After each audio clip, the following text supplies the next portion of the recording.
तो यहाँ पर कहते हैं, पूर्व पक्षी कहता है, न कल्पयामि हम स्फोटम, मैं स्फोट की कल्पना नहीं करता हूँ। प्रत्यक्षमेव तु एनम अवगच्छामि, किंतु प्रत्यक्ष मेरे को अनुभव हो रहा है स्फोट का। कैसे? एक एक वर्ण ग्रहण आहित संस्कारायाम बुद्धौ झटिति प्रत्यभासनादिति चेत। एक एक वर्ण के ग्रहण से युक्त, एक एक जब वर्ण का ग्रहण करेंगे उससे वर्ण के उच्चारण से जो अनुभव होगा, अनुभव से जो संस्कार बनेगा, वो संस्कार बुद्धि में शीघ्र ही एक ही भूत हो जाता है, समुदाय रूप से एक साथ ही उत्पन्न हो जाता है। एक एक वर्ण के ज्ञान से जन्य जो संस्कार है, आयते हैं एकत्रित तो हुआ संस्कार, आयते संस्कार, वो संस्कार बुद्धि में झटित शीघ्र ही क्या हो जाता है, पदार्थ का बोध करा दे, झटित शीघ्र ही प्रत्यभाषणात्, एक साथ भाषित हो जाने के कारण उसी भाषित ज्ञान के माध्यम से प्रत्यभाषणादीन ज्ञान के माध्यम से पदार्थ ज्ञान हो जाते थे। चित ऐसा कहो ना, अस्यापि बुद्धिर वर्ण विषयत्वात्, जो बुद्धि में संस्कार जो जागृत हो रहे हैं वर्णों को लेकर के वे, तो वर्ण अस्य बुद्धि का, ऐसे जो ज्ञान रूप बुद्धि का वर्ण विषयत्वात्, वर्ण को विषय करने वाला होता है, ना कि स्फुट नामक है। स्फुट नामक कोई पदार्थ की वहाँ पर है अनुभूति नहीं होती, बल्कि वर्ण विषयक ज्ञान होता है। वर्ण को विषय लेकर के प्रत्यय का ज्ञान होता है। एक एक वर्ण ग्रहण उत्तर कालिका ही इयम एका बुद्धिर गौरीति समस्त वर्ण विषया। कहते एक एक वर्ण को, एक एक वर्ण के ग्रहण को उत्तर काल में जो बुद्धि है, समस्त वर्ण को विषय करने वाली एक बुद्धि होती है, न अर्थांतर विषय, अर्थांतर को विषय करने वाली बुद्धि नहीं होती। यानी गो वाले शब्दों को उच्चारण करने से गो वाली बुद्धि बनती है, घट वाले वर्णों को उच्चारण करने से एक घट वाली बुद्धि बनती है, पट वाले वर्णों को उच्चारण करने से पट वाली बुद्धि बनती है। समस्त वर्ण विषयक एक बुद्धि होती है, अर्थांतर गो शब्द का उच्चारण किया पट संबंधी बुद्धि नहीं बनती। कथम एतद अवगम्यते, किस प्रकार से जाना, उसको लेकर कहते हैं,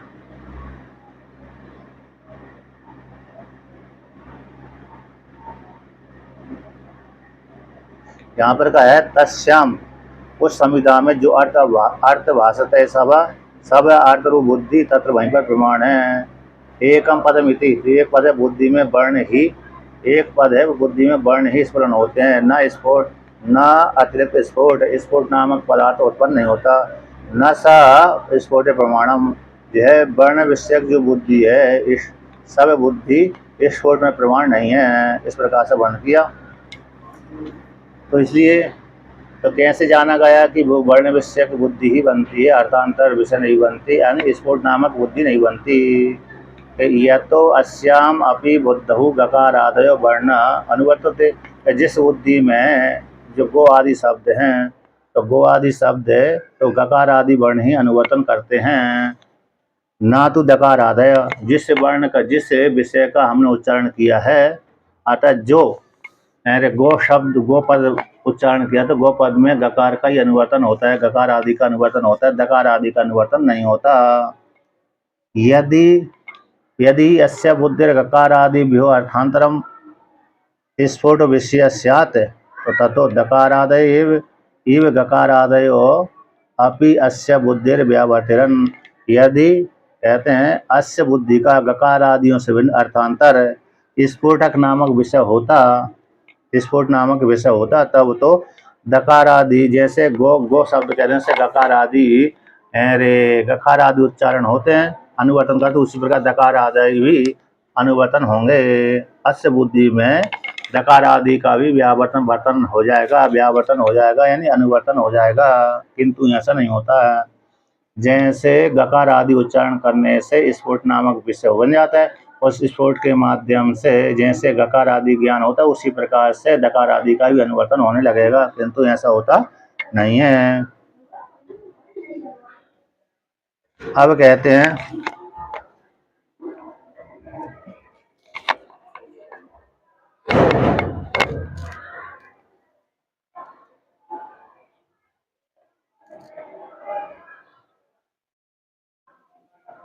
इसलिए कहते हैं न तू तथा अस्ति, किंतु ऐसा नहीं है। तस्मात् इयम एक बुद्धि वर्ण विषया एवं स्मृति, इसलिए जो एक बुद्धि है वर्ण को विषय करने वाली है। वर्ण विषयक जो स्मृति है, जो वर्ण को विषय करने वाली स्मृति एक बुद्धि वाली है। कैसे है? इसलिए एक बुद्धि है वर्ण विषय की स्मृति है, एक जो बुद्धि है वर्ण को विषय करने वाली स्मृति बनती है। गो, तो गो शब्द में जो गकार आदि है, तो वर्ण को स्मृति करने वाली जो एक बुद्धि है, वो बुद्धि है वर्ण विषय की स्मृति वाली होती है। तो गो शब्द में गो वर्ण वाली हो गई, घट शब्द में घट वर्ण वाली स्मृति हो गई। स्मृति के माध्यम से वही गो शब्द का अनुवर्तन होता है, अन्य का अनुवर्तन नहीं होता। घट शब्द में घाटा का ही अनुवर्तन होगा, गो शब्द का अनुवर्तन नहीं होगा। इसलिए घट बोल दिया तो घट स्मृति बनी, पट बोल दिया तो पट स्मृति बनी, गो शब्द बोल दिया तो गो स्मृति बनी। अब आगे कहते हैं ननु अनेकत्वात् वर्णानां न एक बुद्धि विषयत्वोपद्यते इति उक्तम। कहते आपने जो कहा था कि अनेक वर्णों के अनेक होने से एक बुद्धि का विषयता के ऊपर नहीं हो सकती, एक बुद्धि नहीं बन सकती, ऐसे जो कहा गया था उसके विषय में हम कहते हैं तत्ब्रूमा के संभवती अनेकस्यापि एक बुद्धि विषयत्वम।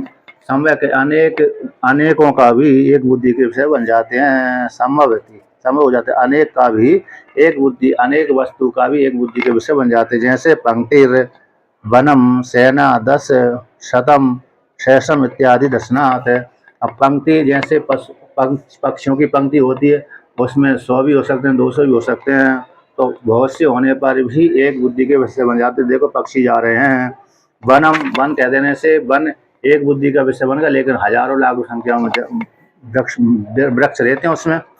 इसी सेना कह दिया तो एक बुद्धि के विषय बन गए, हजारों संख्या में सेना रहती है। 10 भी एक बुद्धि का विषय बन जाता है, 100 भी एक बुद्धि का विषय बन जाता है, सहस्त्र भी एक बुद्धि का विषय बन जाता है। इस प्रकार से तो बहुत भी एक बुद्धि के विषय बन जाते हैं। इसलिए ऐसा नहीं कर सकते कि अनेक वर्ण होने से एक बुद्धि के विषय नहीं बन सकते। सातु या तो गौर इति एको अयम शब्द इति बुद्धि। कहते जो गौर इति एक शब्द है वह एक बुद्धि है, या तो गौर है जो गो है इति एको शब्द, तो एक शब्द वाली बुद्धि है। या बहुषु एव वर्णेषु एकार्थ अवच्छेद निबंधनी औपचारिकी वन सेनादि बुद्धि वदिते। जैसे बहुत से वर्णों में जो एक अर्थ को युक्त एक अर्थ को बोध कराने वाली बुद्धि होती है, एक वर्ण के एक अर्थ के अवच्छेद से युक्त से अधीन होकर के औपचारिक गौण रूप से वह बुद्धि बन जाती है। अनेक ये जो बुद्धि है, एक बुद्धि बहुत से वर्णों में एक अर्थ को बोध कराने वाली होने से एक अर्थ के अवच्छेदक वाली होने के कारण गौण रूप से एक बुद्धि का विषय बन जाती है। जैसे वन सेना आदि बहुत होने पर भी एक बुद्धि के विषय बन जाते, उसी प्रकार से बहुत से वर्ण भी एक बुद्धि के विषय बन जाते हैं। तो अत्र इसमें कहते हैं, इस विषय में हम कहते हैं एक अर्थ शास्त्रम एक पदम, एक अर्थ को बोध करने वाला शास्त्र एक पद कहलाता है। प्रधान अर्थ में जैसे प्रधान अर्थे एकस्मिन् तात्पर्यवद एकम वाक्यम इति एक अर्थ संबंधात एकत्व उपचारात। प्रधान अर्थ में एकस्मिन् प्रधान अर्थ में तात्पर्य वाला होने से एक बुद्धि का विषय बन जाता है। तात्पर्य वाला जो पद है प्रधान अर्थ में एकस्मिन् अर्थ में एक पद एक अर्थ का बोध कराता है, उसी प्रकार से एक वाक्य भी एक अर्थ का बोध करा देता है। एक प्रधान अर्थ में जिसका तात्पर्य है एक वाक्य जो एक पद है, वह एक पद है जो प्रधान अर्थ में जिसका तात्पर्य है वह एक वाक्य है। इस प्रकार से अनेक का एक अर्थ में एक अर्थ के साथ संबंध होने से अनेक में एकता एकत्व का उपचार समझना चाहिए। यहाँ पर तात्पर्य रूप से इसमें अविद्या वृत्ति से अर्थात जो एक वर्ण में शक्ति है, जिसकी एक वर्ण में शक्ति वह एक पद है, इसमें यहाँ पर वर्णन किया एक अर्थ सक्तम एक पदम, जिसके एक वर्ण में शक्ति है तो एक पद कहलाता है।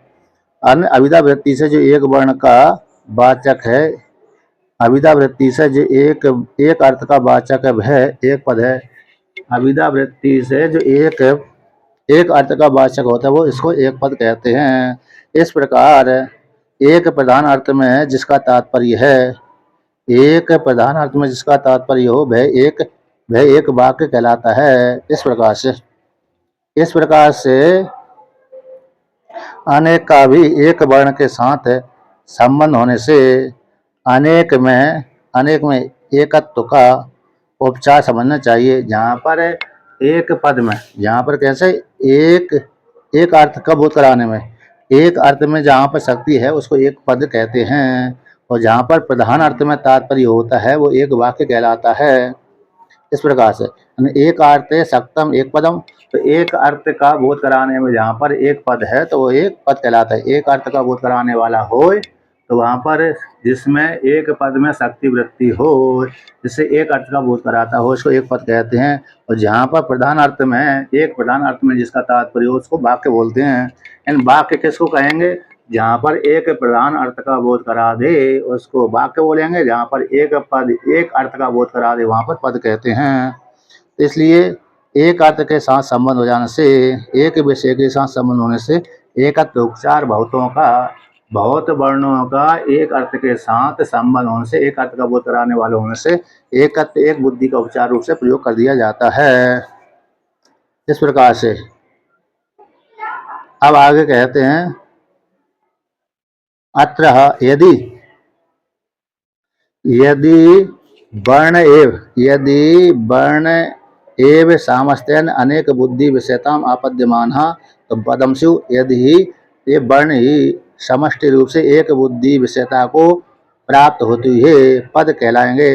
तब तो जारा राजा वर्ण पिक इत्यादि पद विशेष की प्रतिपत्ति, जो पद विशेष है प्रतिपत्ति नहीं होगी। तो ये वर्ण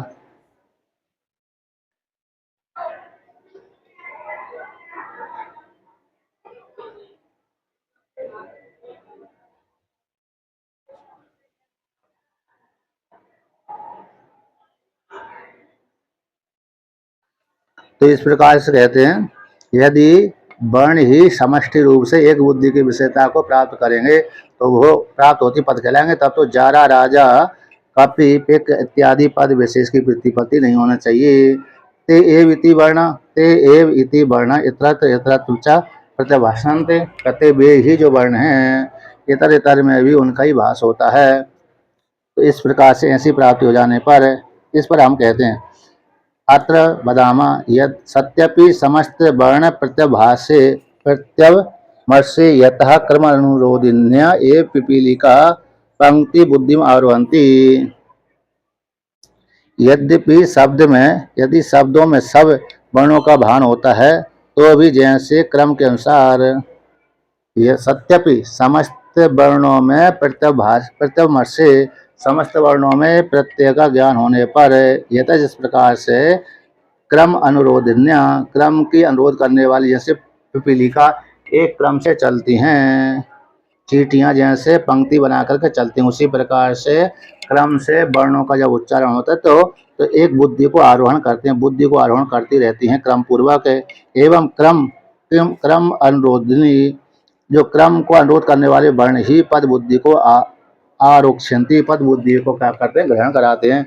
जैसे समस्त वर्ण प्रत्यय का बोध कराते हुए क्रम का अनुरोध करते हैं, स्वीकार करते हैं, क्रम का अनुरोध करके बुद्धि को बुद्धि प्रदान करते हैं, बुद्धि में आरूढ़ हो जाता है, बुद्धि ज्ञान रूप से परिणत हो जाते हैं। जैसे पंक्तिबद्ध, जैसे चींटियों की पंक्ति चलते हैं तो उस प्रकार से एक चींटियों की पंक्ति जा रही है, ऐसे बुद्धि का ज्ञान हो जाता है, यानी ज्ञान करते हो जाते। उसी प्रकार से जो वर्ण उच्चारण हो रहे हैं वो समस्त वर्ण प्रत्यय का बोध कराते हुए क्रम अनुरोध को स्वीकार करके बुद्धि रूप में परिणत हो जाते, ज्ञान रूप में परिणत हो जाते हैं। एवं इस प्रकार से क्रम अनुरोधी, जो क्रम का अनुरोध स्वीकार करने वाले वर्ण पद बुद्धि को भी कैसे आरोक्षंती, आरोप कर लेते हैं। एवं तत्र वहाँ पर वर्णों का सामान होने पर भी, वर्णानाम अविशेषे अपि, तो वर्णों के सामान होने पर भी क्रम विशेष को लेकर के पद विशेष की प्रतिपत्ति होती है। जैसे वर्णों के समान होने पर भी क्रम विशेष को लेकर के पद विशेष का ज्ञान हो जाता है, इसलिए कोई दोष नहीं है। वृद्ध व्यवहारे कहते वृद्ध व्यवहारे च इमे वर्ण क्रम अनुगृहीत गृहीतात् विशेष संबंध संता स्वव्यवहारे अपि एक एक वर्ण ग्रहणांतर समस्त प्रत्यवमस्यां बुद्धौ तादृश एव प्रत्यवभाष्यमानः तम तम अर्थम अभ्यभिचारेण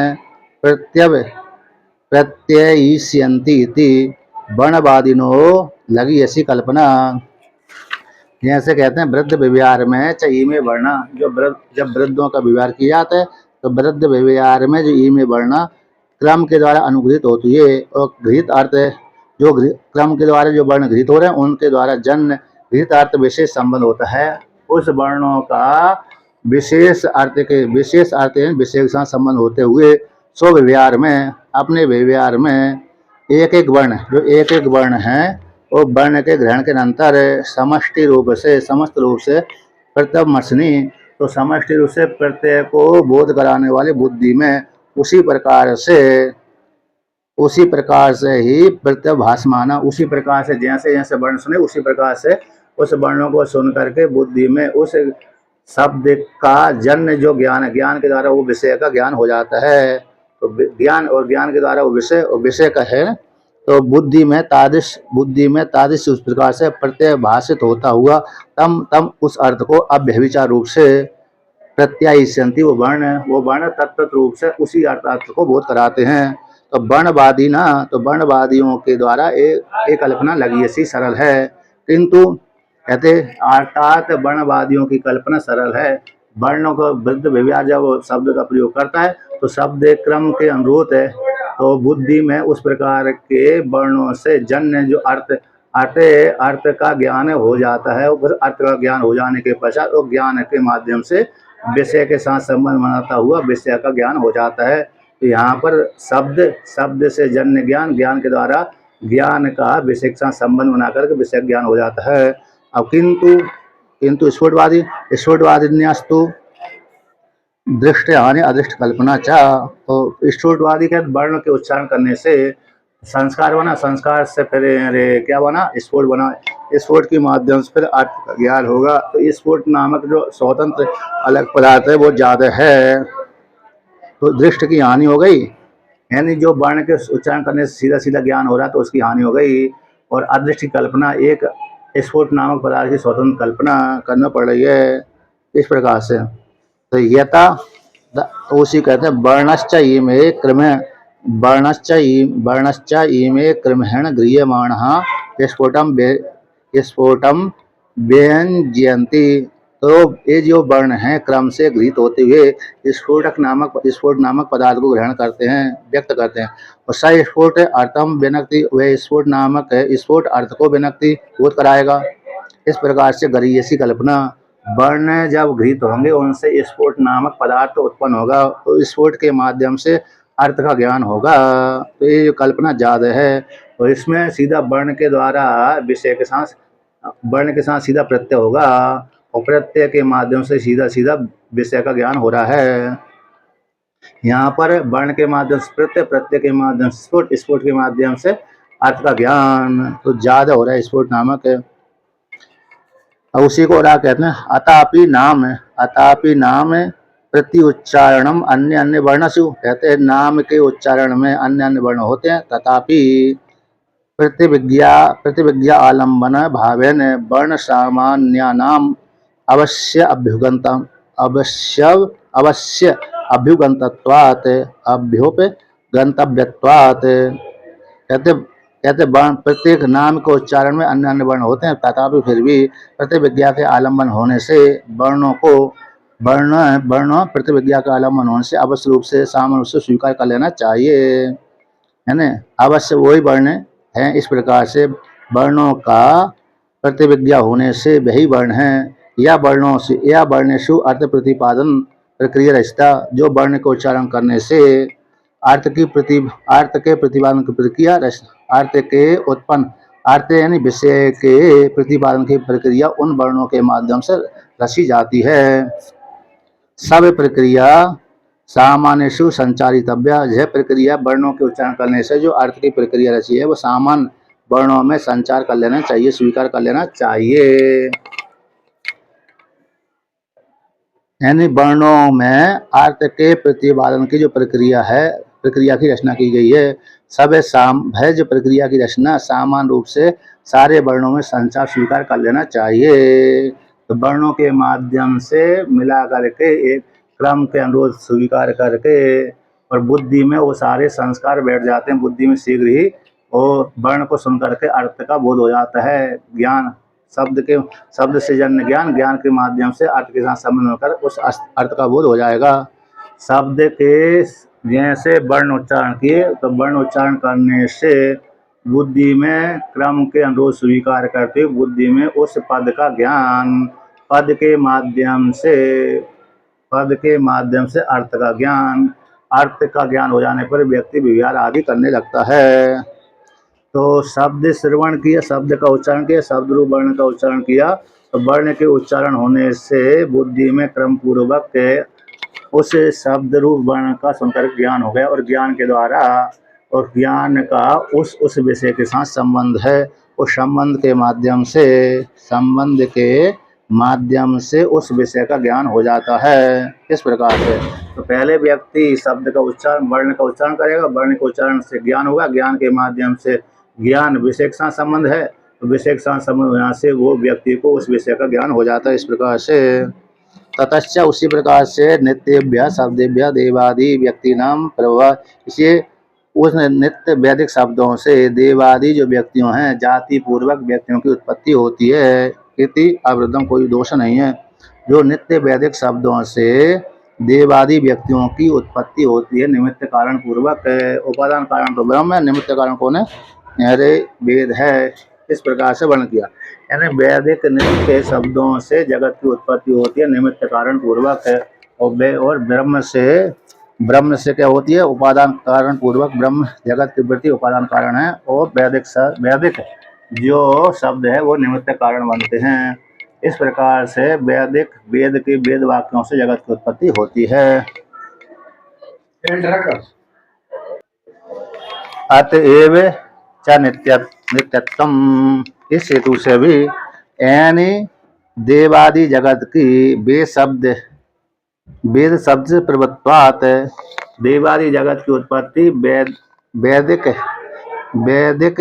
वेद शब्द से उत्पत्ति होती है। देवादि जगत की उत्पत्ति किससे होती है? वैदिक शब्दों से होती है। इस हेतु से वेद का नित्यत्व है।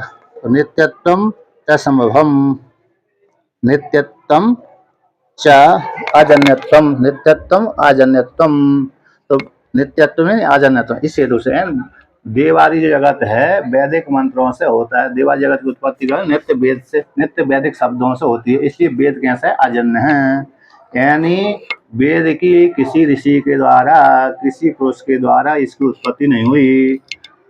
ईश्वर की श्वास है, वेद क्या है? ईश्वर की श्वास मात्र है। ऐसे ईश्वर से ही वेद आविर्भूत होता है। प्रत्येक सृष्टि काल में वेद ईश्वर के द्वारा आविर्भूत किया जाता है, रचा नहीं जाता।